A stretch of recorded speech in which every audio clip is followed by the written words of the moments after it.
আজকেও তুমি আমার হাত ধরে ধরে কান্না করো। আল্লাহর নবী সাল্লাল্লাহু আলাইহি সাল্লামের প্রতি খাদিজা মনে হয় কোন অভিযোগ মনের মধ্যে কত কত অভিযোগ জমাইছো খাদিজা, তুমি আমারে বর্ণনা দাও, আমি চেষ্টা করব তোমার অভিযোগগুলো রব্বুল আলামিনের কাছ থেকে নিয়ে সাহায্য আমি যতটুকু নবীর সাধ্য রয়েছে তোমার অভিযোগগুলো দুনিয়ার মধ্যে আমি পূরণ করার চেষ্টা করব। মুসলমান বন্ধুরা আমার খুব ভালো করে বুঝেন, দিল এখানে রাখেন ও মুসলমান। হযরতে আম্মা জান খাদিজাতুল কুবরা রাদিয়াল্লাহু তাআলা আনহা বলে, না গো ও আমার প্রিয়তম মুহাম্মদুর রাসূলুল্লাহ, আপনাকে কষ্ট দেওয়ার ইচ্ছা কোনো আমার নাই নবী, কারণ আমি জানি যখন থেকে পড়েছি লা ইলাহা ইল্লাল্লাহ মুহাম্মাদুর রাসূলুল্লাহ, ও সরকারে দু জাহান মুহাম্মদুর রাসূলুল্লাহ, আমার জীবন যৌবন বিনা শর্তে আপনার কাছে অর্পণ করেছি। ও গুরুদাসপুরের ভাইয়ের একটু চিৎকার দিয়ে সুবহানাল্লাহ মারহাবা বলুন। أو قال نبينا عليه الصلاة والسلام آمنت بالله صدق الله مولانا العظيم وصدق رسوله النبي الكريم ونحن على ذلك لمن الشاهدين والشاكرين والحمد لله رب العالمين مولاي صل وسلم دائما أبدا على حبيبك خير الخلق كلهم اللهم صل على محمد وعلى آل محمد كما صليت على إبراهيم وعلى آل إبراهيم إنك حميد مجيد اللهم بارك على محمد وعلى آل محمد كما باركت على إبراهيم وعلى آل إبراهيم إنك حميد مجيد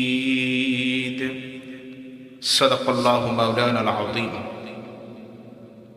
সাসকর গাড়িসাপাড়া বাইতুন নূর জামে মসজিদ কর্তৃক আয়োজিত আজকের এই বিরাট ইসলামী জালসার সম্মানিত সভাপতি, সহসভাপতি, প্রধান অতিথি, বিশেষ অতিথি বৃন্দ এবং আমার সামনে উপবিষ্ট ইসলাম প্রিয়, দিন প্রিয়, বিভিন্ন স্থান থেকে এবং মহল্লা থেকে আগত জান্নাতি বাগানের মেহমান, পর্দার আড়ালে অবস্থিত পর্দানিশিনা আবেদা সালেহা মা ও বোনেরা, সবার প্রতি আমার সালাম ও আন্তরিক মোবারকবাদ জানাচ্ছি। আসসালামু আলাইকুম ওয়া রাহমাতুল্লাহি ওয়া বারাকাতুহু। আসলে আমরা সেই মহান গরিয়ান আল্লাহ সুবহানাহু ওয়া তাআলার দরবারে শুকরিয়া আদায় করি যে মহান আল্লাহ অত্যন্ত মেহেরবানি করে অনুকূল পরিবেশে রহমতি সামিয়ানার নিচে আল্লাহ রাব্বুল আলামিন আমাদেরকে জান্নাতি বাগানের ফুল হওয়ার মতন, মেহমান হওয়ার মতন যে আল্লাহ আমাদেরকে সুযোগ করে দিলেন, এই জন্য আল্লাহ সুবহানাহু ওয়া তাআলার দরবারে অসংখ্য শুকর আর সুজুদ থেকে আমরা একবার পড়ে নিই, পড়ি আলহামদুলিল্লাহ। আল্লাহ পাকের প্রশংসার পরে নবী কুলের শ্রেষ্ঠ নবী মুহাম্মদ আরবি নবী, যিনার আগমনকে কেন্দ্র করে রব্বুল আলামিন পৃথিবীর সবকিছু তৈরি করেছেন, সরকারে দু জাহান কামিনাইনে মুস্তাফা মুহাম্মদুর রাসূলুল্লাহ সাল্লাল্লাহু আলাইহি ওয়াসাল্লামের প্রতি আমরা অসংখ্য গণিত দরুদ ও সালাম থেকে একবার মহব্বত উজাড় করে পড়ে নিই, পড়ি সাল্লাল্লাহু আলাইহি ওয়াসাল্লাম। সম্মানিত সুধী, আল্লাহ রাব্বুল আলামিন 30 পারা কোরআনুল কারীম আমাদের উপরে নাযিল করেছেন। লম্বা সময় নিয়ে বিশ্বনবী সাল্লাল্লাহু আলাইহি ওয়াসাল্লামের উপরে আল্লাহ রাব্বুল আলামিন কোরআন নাযিল করেছেন। আমি বয়ানের শুরুতেই আপনাদের খেদমতে যে আয়াতে কারিমা তেলাওয়াত করেছি, ম্যাক্সিমাম মানুষ এই আয়াতে কারিমাটা জানে, অর্থ যদিও বা না বোঝে। বিশেষ করে কবরস্থানে গেলে কবরের অবস্থার পরিপ্রেক্ষিতে কবরস্থ করার পরে আমাদের সমাজের মধ্যে আমরা সাধারণত রব্বুল আলামিনের এই আয়াতে কারিমাটা পাঠ করে থাকি। কিন্তু আফসোস, রব্বুল আলামিন এই আয়াতে কারিমার মধ্যে যে বিষয়ের উপরে ইঙ্গিত করেছেন, পরিষ্কার বক্তব্য দিয়েছেন, এটা আমরা অন্তর থেকে ওইভাবে অনুধাবন করি না। জবান দিয়ে, জিহ্বা দিয়ে নাড়িয়ে নাড়িয়ে পড়লেও এর অর্থটা, এর মহত্ব, এর তাৎপর্য ওইভাবে আমরা হয়তো বুঝতে চাই না, কিন্তু আমরা পড়ি। আল্লাহ রাব্বুল আলামিন পৃথিবীর মধ্যে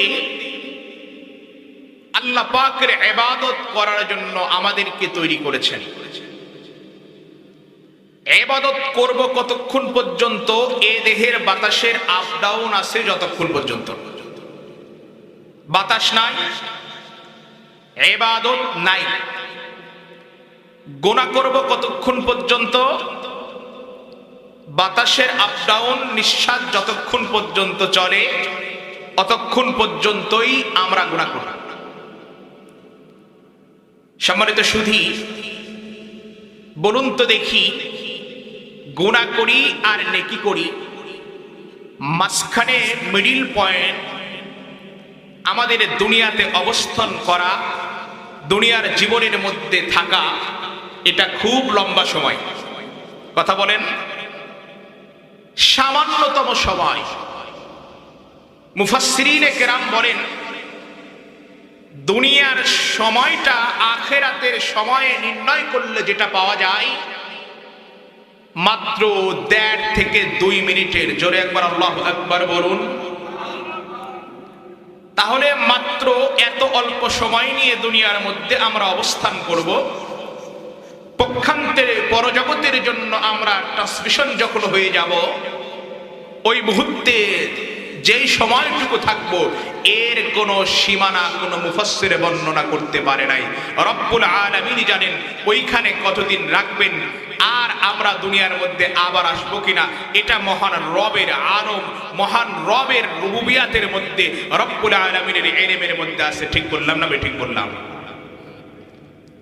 প্রিয় ভাইরা, এবার অল্প সময়ের মধ্যে আমাদের চেতনাবোধ থেকে, মনের তামান্না থেকে আমরা এমনও চিন্তা চেতনা করি, বিল্ডিং যদি এক্সাম দিই, একটা বিল্ডিং তৈরি করতে গেলে মিস্ত্রিকে আমরা বর্ণনা করে বলে দেই যে ভাই, ফাউন্ডেশন কিন্তু 5 তলার নিচে হলে চলবে না, এমনকি উন্নত মানের রড ব্যবহার করতে হবে, উন্নত মানের সিমেন্ট ব্যবহার করতে হবে, কারণ লং জিপি যেন অনেক সময় পর্যন্ত দুনিয়ার মধ্যে বিল্ডিংটা অবস্থান করে।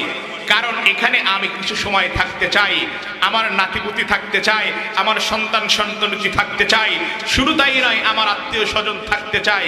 ও মুসলমান, আল্লাহ রাব্বুল আলামিন যে সময়টুকু দিয়েছেন, এই সময়ের যদি হিসাব করেন, আমি আপনাদের বিবেককে জাগ্রত করে প্রশ্ন করতে চাই, দুনিয়ার মধ্যে বাড়ি আর গাড়ি আর নারী নিয়ে মত্ত থাকার সময় কোথায়? কথা বুঝতেছেন?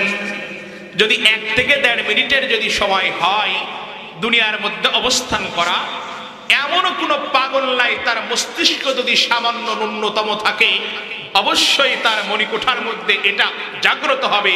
পাগল হলেও যে 1 থেকে 2 মিনিট থাকবো, আমি দুনিয়ার মধ্যে এমন কিছু তৈরি করতে চাই না, কারণ আমি এসেছি রব্বুল আলামিনের কাছে সিগনেচার করে, আমি অল্প দুনিয়ার হায়াত এসেছি, আমি আল্লাহ রব্বুল আলামিনের জান্নাতের গোল্ড মেডেল জেতার জন্য এসেছি।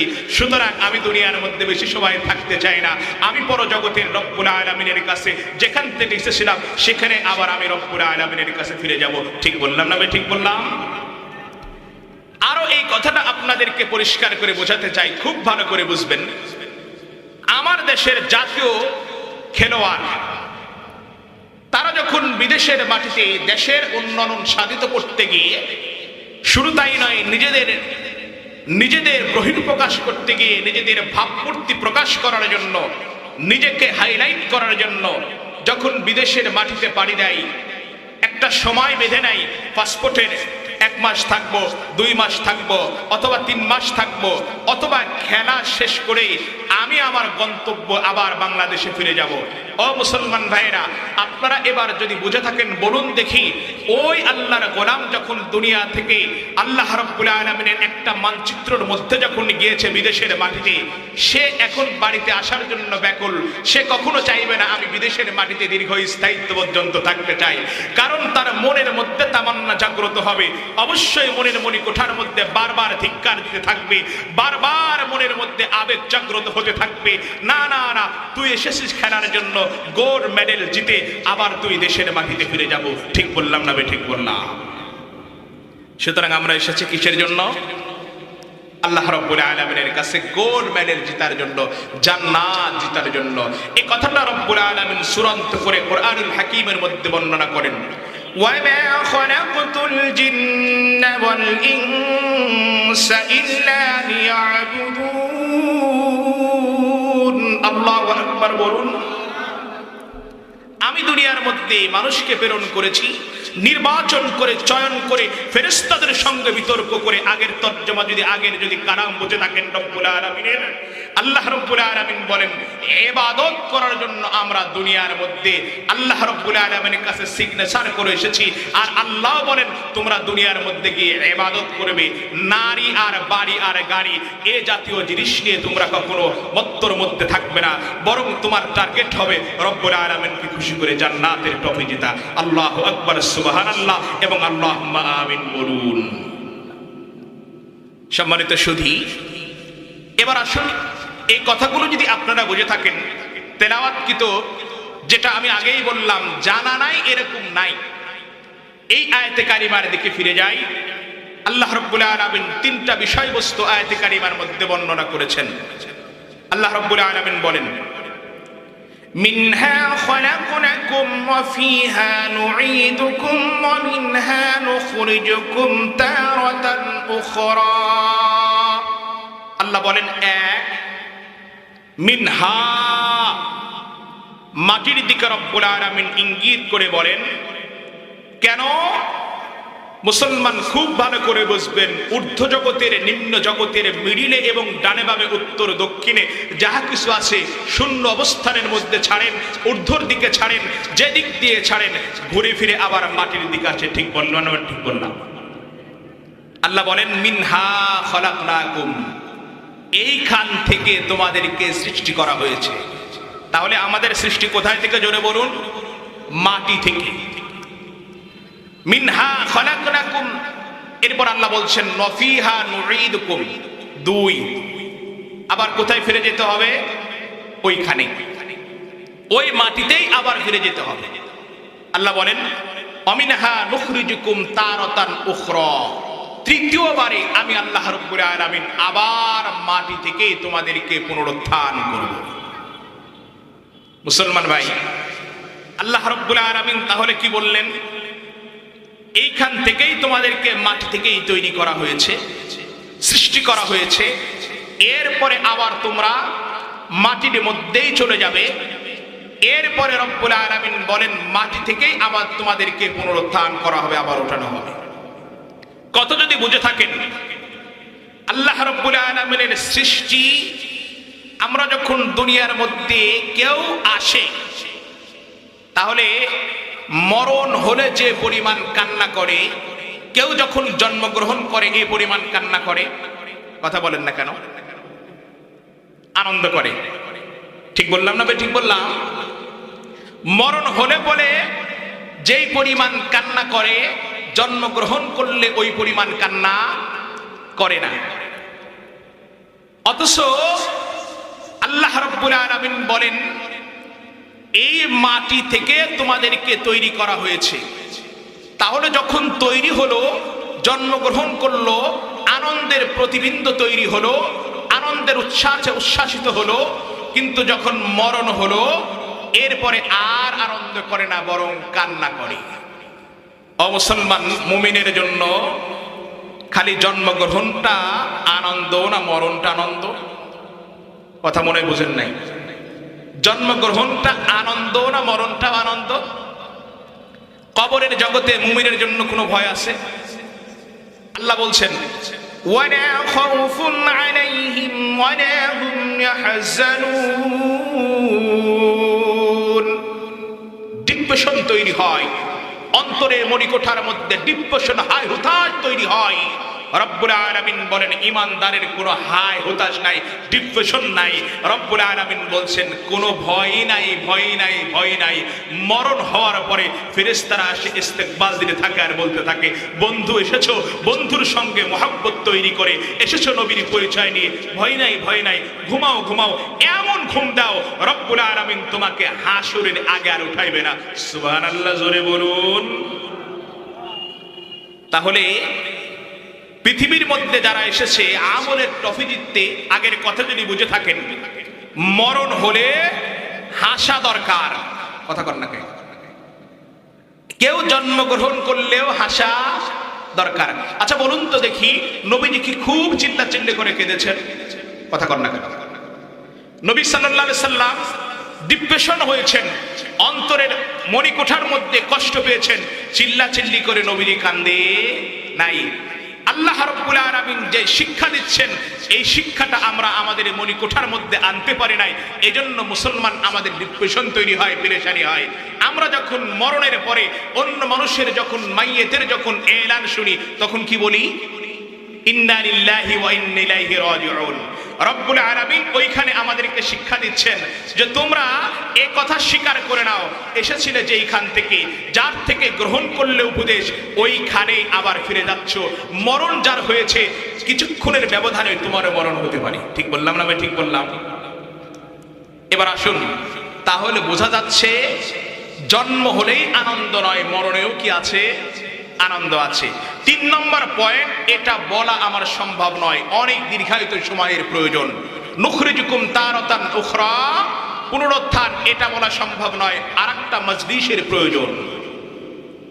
আমরা বাড়ি নিচ্ছি, গাড়ি নিচ্ছি, নারী নিচ্ছি, নানান রঙ্গ তামাশার মধ্যে রয়েছি।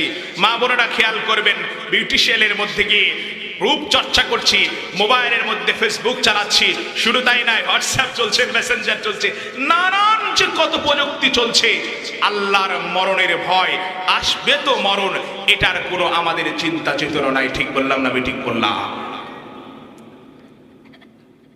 আল্লাহ রাব্বুল আলামিনের নবী মুহাম্মদুর রাসূলুল্লাহ সৃষ্টিকুলের মধ্যে শ্রেষ্ঠ কিনা এ ব্যাপারে কোনো সন্দেহ আছে? রহমতে আলম সৃষ্টিকুলের মধ্যে শ্রেষ্ঠ একজন নবী, বিশ্ব নবী মুহাম্মদুর রাসূলুল্লাহ সাল্লাল্লাহু আলাইহি ওয়াসাল্লাম। ও মুসলমান, আল্লাহ নবী মুহাম্মদ সাল্লাল্লাহু আলাইহি ওয়াসাল্লামের প্রথম স্ত্রীর নাম কি? আমি আপনাদেরকে বোঝানোর চেষ্টা করছি, এই আয়াতে কারিমাটা এবং মরণের বিষয়টা, আল্লাহ রাব্বুল আলামিনের কাছে যাওয়াটা, মরণ হওয়াটা, এটা বোঝানোর চেষ্টা করছি। প্রথম স্ত্রীর নাম কি? হযরতে খাদিজাতুল কুবরা রাদিয়াল্লাহু তাআলা আনহা, বিশ্বনবী সাল্লাল্লাহু আলাইহি ওয়াসাল্লামের অত্যন্ত কাছের প্রথম স্ত্রী। এরপরে আবার মুহাম্মদুর রাসূলুল্লাহ সাল্লাল্লাহু আলাইহি ওয়াসাল্লামের অত্যন্ত কাছের বিপদের সহযোগী। ঠিক বললাম না? আমি ঠিক বললাম? বুখারীর বর্ণনার মধ্যে এসেছে, হাদিসের কিতাবের বর্ণনার মধ্যে এসেছে, নবী করিম সাল্লাল্লাহু আলাইহি ওয়াসাল্লামকে বিপদের মুহূর্তে যে পরিমাণ সাহায্য করেছেন হযরতে খাদিজা, ওই পরিমাণ কোন নারী, কোন স্ত্রী বিশ্বনবী সাল্লাল্লাহু আলাইহি ওয়াসাল্লামকে ওই পরিমাণ বিপদে যেভাবে সাহায্য করা দরকার, এভাবে আর কেউ সাহায্য করতে পারে না। ঠিক বললাম না? আমি ঠিক বললাম? আচ্ছা, তার কি কবরের চিন্তা করার প্রয়োজন ছিল?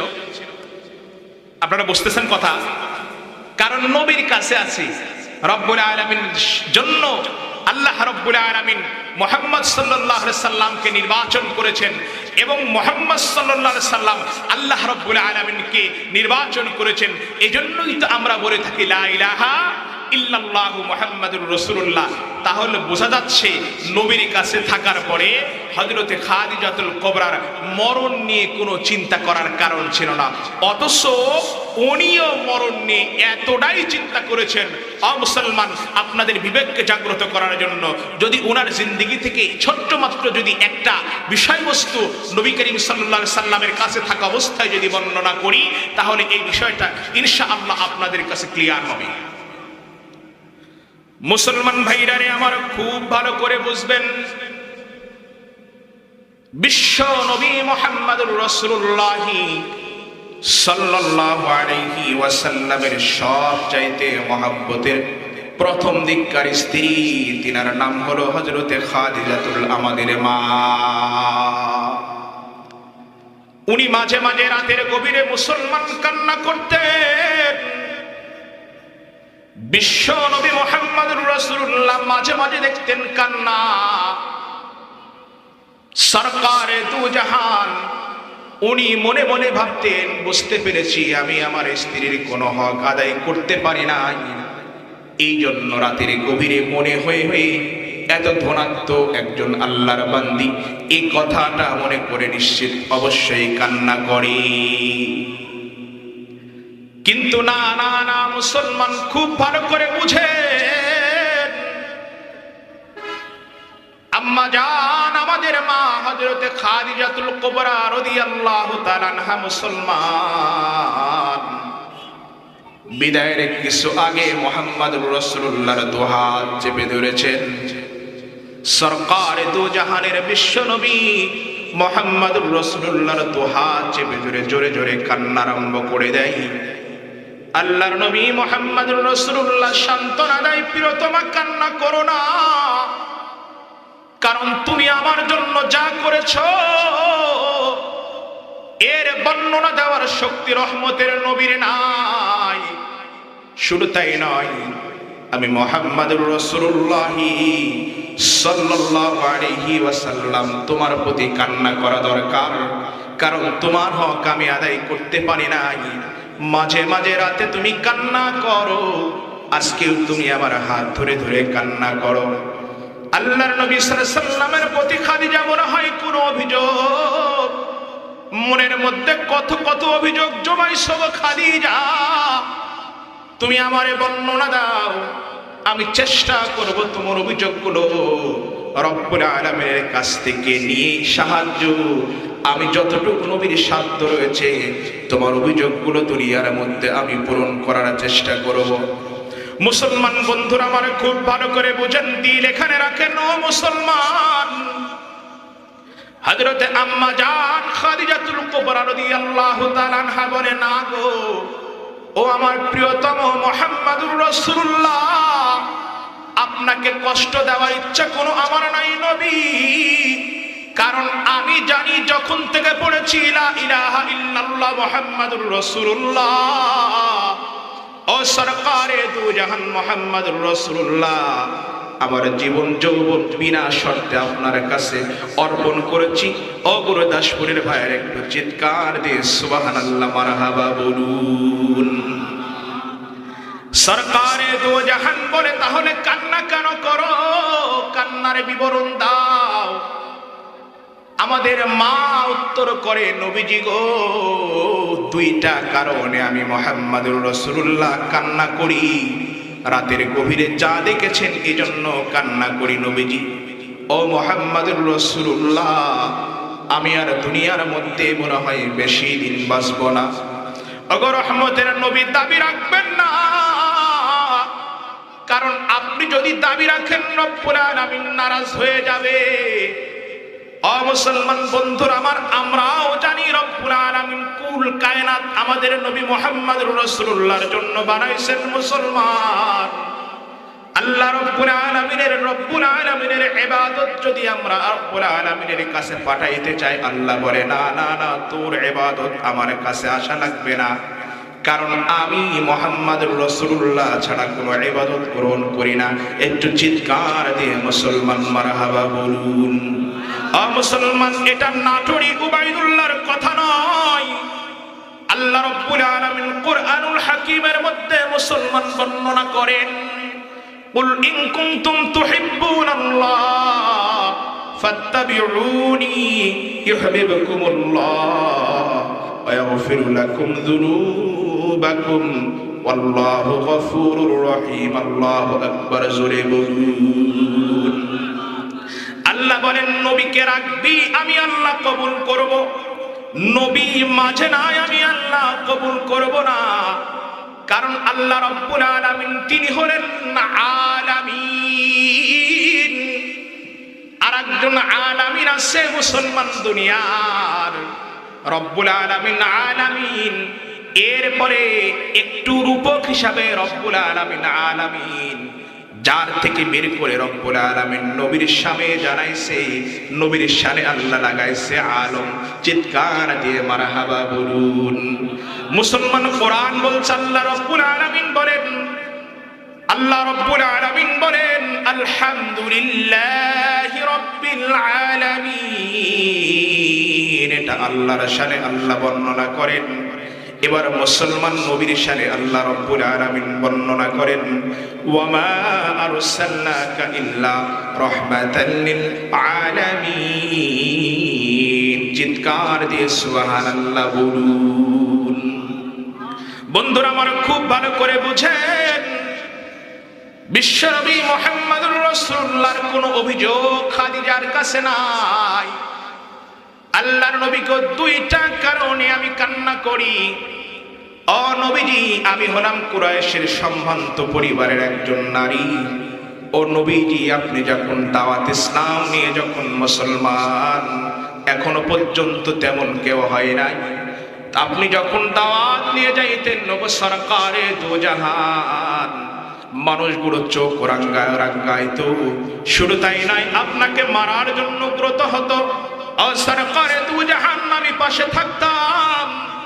আমার জন্য নবীজির উপরে কোনো আক্রমণ কোনো কাফের করতে পারে নাই। কিন্তু মুহাম্মদুর রাসূলুল্লাহ সাল্লাল্লাহু আলাইহি ওয়াসাল্লাম, আমার বড় ভয় হয়, কে আপনার দাওয়াতের সঙ্গী হবে, কে আপনার সহযোগিতা হবে, কে আপনার সহযোগী হওয়ার পরে আপনার সাহায্যকারী হবে। ও নবী মুহাম্মদুর রাসূলুল্লাহ, এটা হলো আমার এক নম্বরের ভয়। জানি আমার পরে আপনাকে আর কেউ এভাবে সহযোগিতা করতে পারবে না। একটু চিৎকার দিয়ে মারহাবা বলুন। মুসলমান ভাইরা আমার খুব দিল লাগান, বিশ্বনবী মুহাম্মদুর রাসূলুল্লাহর কাছে এবার বলে, দুই নম্বরের ভয় হলো নবীজি, আমার কবর বড় ভয় লাগে নবী। আমি জানি আল্লাহ পাক তো আপনার স্পেশাল মেহমান বানাইছেন, জান্নাত বানাইছেন, নামের পরে রাখছেন মুহাম্মাদের নাম। ওগো সরকারে দু জাহান, আপনার চিন্তা আমি করি না, কারণ আপনার আগে এবং পরের সকল গুনাহ রব্বুল আলামিন মাফ করে দিয়েছেন। কিন্তু রহমতের নবী, আমার চিন্তা আমি করি কবরের জগতের মধ্যে রব্বুল আলামিন আমার সঙ্গে কি ব্যবহার করবেন। আযাবের ফেরেশতা রব্বুল আলামিন যেভাবে তৈরি করে রাখছেন, আপনি তো বলেছেন। মুসলমান খুব ভালো করে মন লাগায় চলেন। নবীজিকে লক্ষ্য করে খাদিজা বলেন, আপনি তো বলেছেন, হাতের আঙ্গুল দেখাইছেন আর বলেছেন এক আঙ্গুল থেকে আর আঙ্গুল যেমন মিলে যায়, কবরের মধ্যে আল্লাহ রাব্বুল আলামিন এক দিক থেকে আযাবের ফেরেশতারা ও মুসলমান চাপ দিবে, আবার এক দিককার হাড্ডি আর এক হাড্ডির মধ্যে ঢুকে যাবে, আর এক হাড্ডি আর এক হাড্ডির মধ্যে ঢুকে যাবে। রব্বুল আলামিনের নবী মুহাম্মদুর রাসূলুল্লাহ, আপনার চিন্তা আমি করি না, আমার বড় ভয় হয়। ও মুসলমান খুব মন লাগান, মা বোনেরা দিলটা দিকে রাখেন। আল্লাহর নবী মুহাম্মদুর রাসূলুল্লাহ সাল্লাল্লাহু আলাইহি ওয়াসাল্লামের কাছে খাদিজা এভাবে কান্না করে। হযরতে ফাতেমাতুল জোহরা রাদিয়াল্লাহু তাআলা আনহা, ছোট্ট একটা মেয়ে, ঘরের মধ্যে থেকে দৌড় মেরে এসে বলে, ও আব্বা, ও আম্মা, কান্না করেন না। ও আব্বা, ও আম্মা, আপনারা কান্না করেন না। মাগো, বিশেষ করে তুমি কান্না করো না। রহমতের নবী মুহাম্মদুর রাসূলুল্লাহর মা দুনিয়া থেকে বিদায় নিয়েছে, কিন্তু আল্লাহ রাব্বুল আলামিন ছোট্ট একটা মা আল্লাহর নবী মুহাম্মদুর রাসূলুল্লাহ সাল্লাল্লাহু আলাইহি ওয়াসাল্লামকে দান। ফাতেমাতুজ জোহরা রাদিয়াল্লাহু তাআলা আনহা বলেন, ও মা, আপনার হাতে হাত রেখে কথা দিলাম, মাগো এবার আপনি দাওয়াতের মধ্যে নবী মুহাম্মদুর রাসূলুল্লাহকে সহযোগিতা করেছেন। ও নবী মুহাম্মদুর রাসূলুল্লাহ সাল্লাল্লাহু আলাইহি সাল্লামের সহধর্মিণী কত চমৎকার উত্তর দেয়, মা স্ত্রী টেনশন করার কোনো কারণ নাই। আল্লাহর নবী মুহাম্মদুর রাসূলুল্লাহর স্ত্রী অর্থাৎ আমার মায়ের হাত ধরে বললাম, আমি আল্লাহর নবীর একজন সহযোগী থাকবে, একজন সহযোগিতা করে থাকবে, তিনি হলেন নবীজির মা হযরতে ফাতেমাতুজ জোহরা। চিৎকার দিয়ে সুবহানাল্লাহ বলুন। গুরুদাসপুরের মুসলমান খুব ভালো করে বুঝেন, এজন্য যদি কন্যা সন্তান হয় ডিপ্রেশন মুসলমান আনবেন না। শুরু তাই নয়, মুসলমান কন্যা হলে গালি দিবেন না। আল্লাহর নবী মুহাম্মদুর রাসূলুল্লাহ এক সাহাবী গিয়ে মুহাম্মদুর রাসূলুল্লাহকে বলেন, ও নবী মুহাম্মদুর রাসূলুল্লাহ, আমার একটা আমি আল্লাহর নবী বলে যদি উপযুক্ত করতে পারো একটা জান্নাতের মালিক সুবহানাল্লাহ জোরে বলুন। আল্লাহ নবী মুহাম্মদ সাল্লাল্লাহু আলাইহি সাল্লামকে সাহাবী আরেকজন গিয়ে বলে, নবীজি আমার দুই মেয়ে। নবীজি বলে তোমার দুই জান্নাত, সুবহানাল্লাহ বলুন। আল্লাহ নবী মুহাম্মদুর রাসূলুল্লাহ গিয়ে বলে, ওগো নবীজি আমার তিন মেয়ে। রব্বুল আলামিনের নবী বলেন তোমার তিন জান্নাত। একজন চালাক সাহাবী নবীজির প্রশ্ন করেন, নবী মুহাম্মদুর রাসূলুল্লাহ, আল্লাহ রব্বুল আলামিন যদি কন্যা সন্তান বেশি থেকে বেশি দেয়, যদি আবার 8 মেয়ে হয়, আমি তাহলে কি রব্বুল আলামিনের 8 জান্নাত জিতে নিব? মুসলমান, রব্বুল আলামিনের নবী মুহাম্মদুর রাসূলুল্লাহ সাল্লাল্লাহু আলাইহি ওয়াসাল্লাম বলে, আল্লাহ রব্বুল আলামিন তোমারে আর জান্নাতের মালিক বানাবে। আর একবার সুবহানাল্লাহ জোরে আওয়াজ করে বলুন। মুসলমান বন্ধুরা আমার কে সাহস দিলেন? হযরত ফাতেমাতুজ জোহরা রাদিয়াল্লাহু তাআলা আনহা। এই জন্যই তো নবীজি বলেছেন, হযরত আলী মুর্তজাকে রক্ষা করে বলেছিলেন, আলী রে ফাতেমাকে তুমি গালি দিবে না, কারণ ফাতেমার গালিটা আমি মুহাম্মদুর রাসূলুল্লাহর কলিজার মধ্যে পড়ে। আল্লাহর নবী সবার জন্য উন্মুক্ত করে ঘোষণা করেন, ফাতেমা হলো আমার কলিজার টুকরা, ফাতেমাকে কেউ কষ্ট দিও না, কারণ ফাতেমাকে যে কষ্ট দেয় সে আমি মুহাম্মদুর রাসূলুল্লাহ সাল্লাল্লাহু আলাইহি ওয়াসাল্লামকে কষ্ট দেয়। সুবহানাল্লাহ জোরে বলুন। আপনাদের কষ্ট হচ্ছে? এই মুসলমান কষ্ট হচ্ছে নাকি? আশা করি আপনাদের তো ভালো লাগার কথা।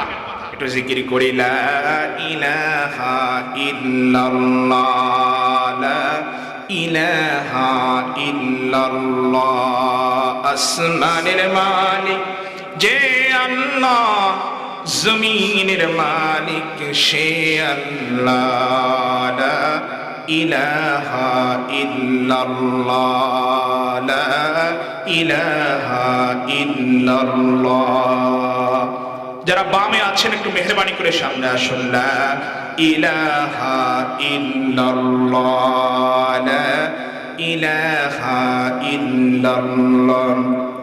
গাছে ডালে কোকিল বসে গাইছে মধুর গান,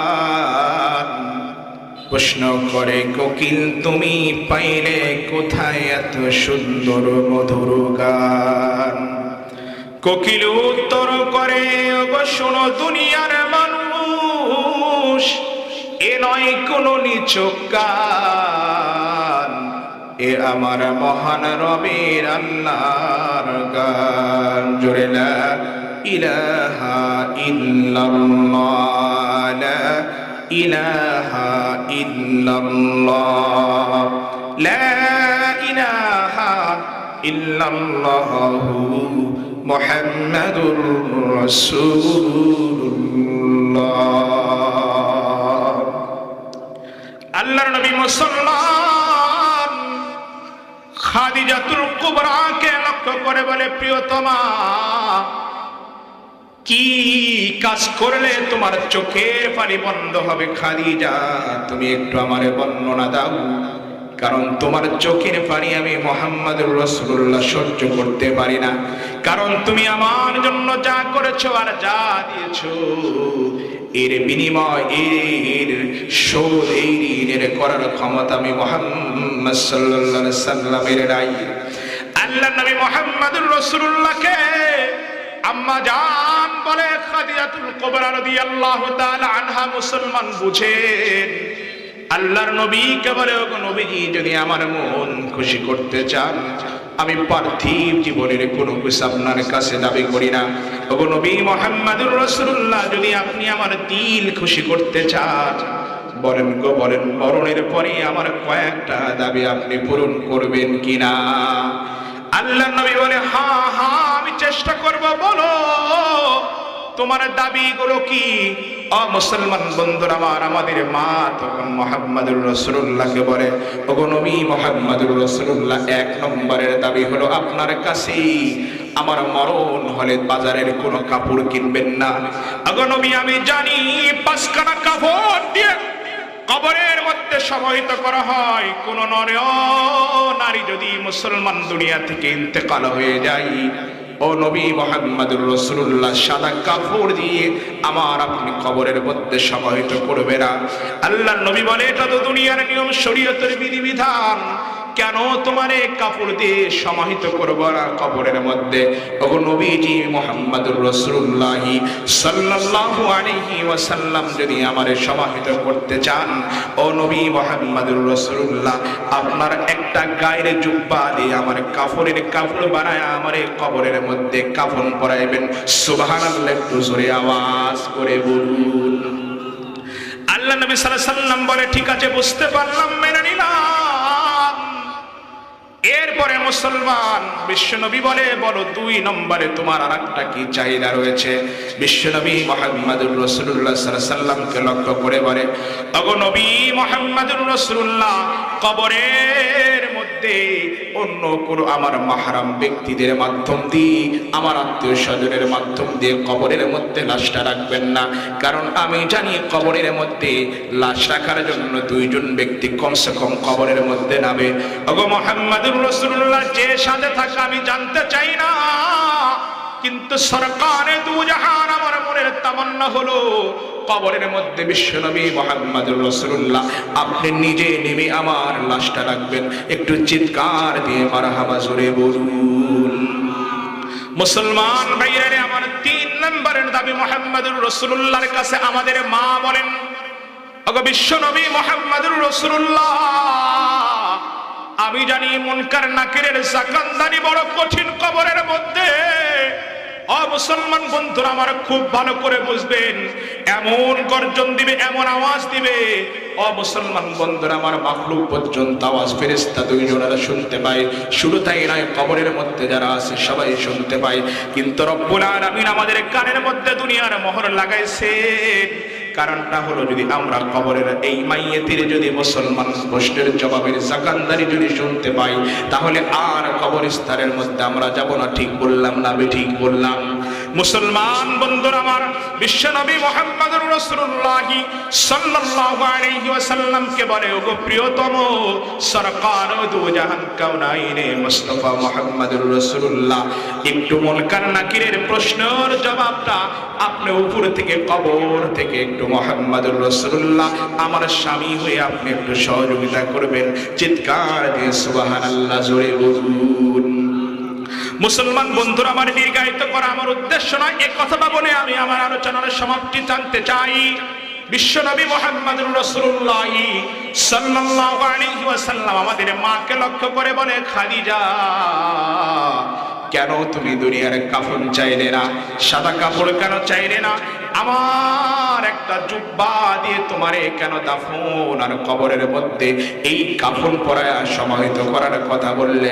মুসলমান বন্ধুরা আমার, আমাদের মা মুহাম্মদুর রাসূলুল্লাহ সাল্লাল্লাহু আলাইহি ওয়াসাল্লাম উত্তর দেয়, ওগো সরকারে দু জাহান, আমি জানি কবরের মাটি ডান থেকে বামের মধ্যে চাপ দিবে, বাম থেকে ডানের মধ্যে চাপ দিবে। ও সরকারে দু জাহান মুহাম্মদুর রাসূলুল্লাহ, আমি জানি এটা যদি আমার সঙ্গে যদি এরকম হয়ে যায়, আমি কিন্তু একটা কাজ এজন্য করলাম, আপনারা জুব্বা দিয়ে যেন আমি সমাহিত হইতে চাইলাম। কারণ কবরে কোনো মাটির শক্তি নাই। রহমতের নবী মুহাম্মদুর রাসূলুল্লাহ যেই জুব্বা গায়ে দিয়েছে, এই জুব্বার উপর দিয়ে মাটির আযাব দেওয়ার। আল্লাহু আকবার জোরে বলুন। মুসলমান বন্ধুরা আমার, বুঝতে পারলাম নবীজি বলেন, দুই নম্বরে তুমি কেন চাইলে ও খাদিজা, দুই নম্বরে তুমি কেন আমার কাছে চাইলে, ও মুহাম্মদুর রাসূলুল্লাহ সাল্লাল্লাহু আলাইহি ওয়াসাল্লামের কাছে কেন চাইলে? কবরের মধ্যে তোমার আত্মীয় স্বজন মাহরাম দিয়ে কারো কোনো ব্যক্তির মাধ্যমে লাশটা নামাইব না। বিশ্বনবী মুহাম্মদুর রাসূলুল্লাহ কবরের মধ্যে কেন নামবেন? খুব মুসলমান ভালো করে মুসলমান বুঝবেন।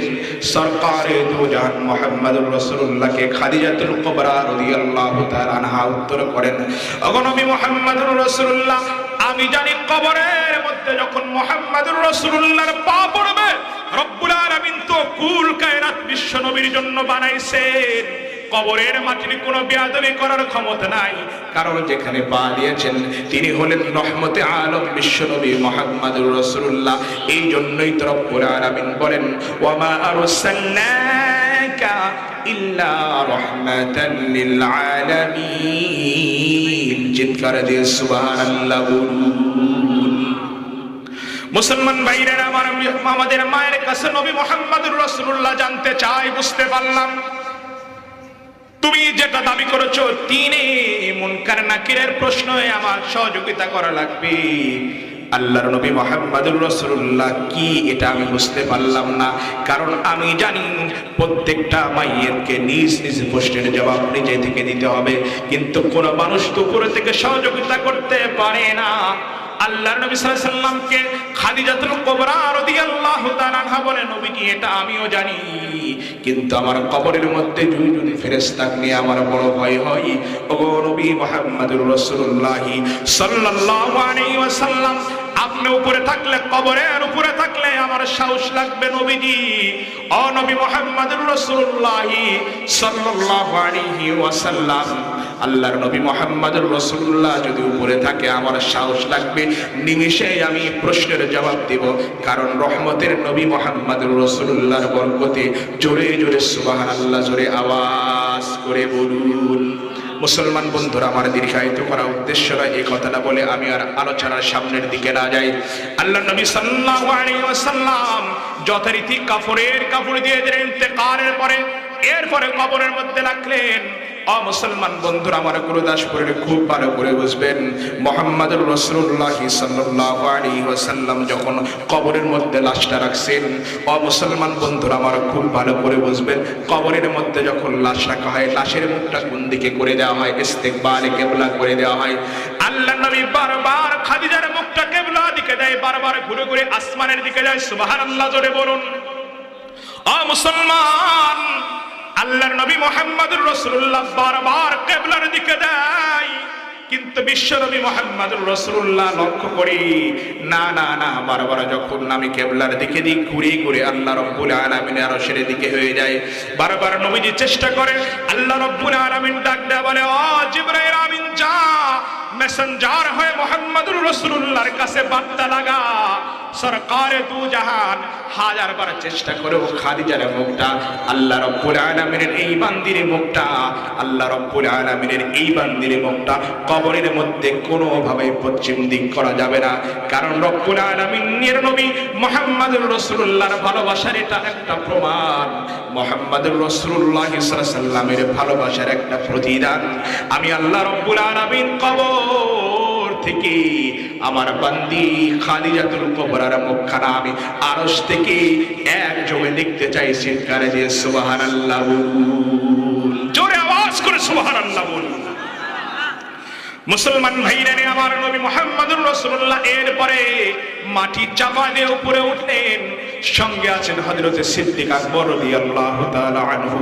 সিটি চারণ করে নবী মুহাম্মদুর রাসূলুল্লাহ কান্না করছেন। আল্লাহ রাব্বুল আলামিন জিবরাইল আমিনকে কিছুক্ষণের ব্যবধানে আবার পাঠিয়ে দিলেন।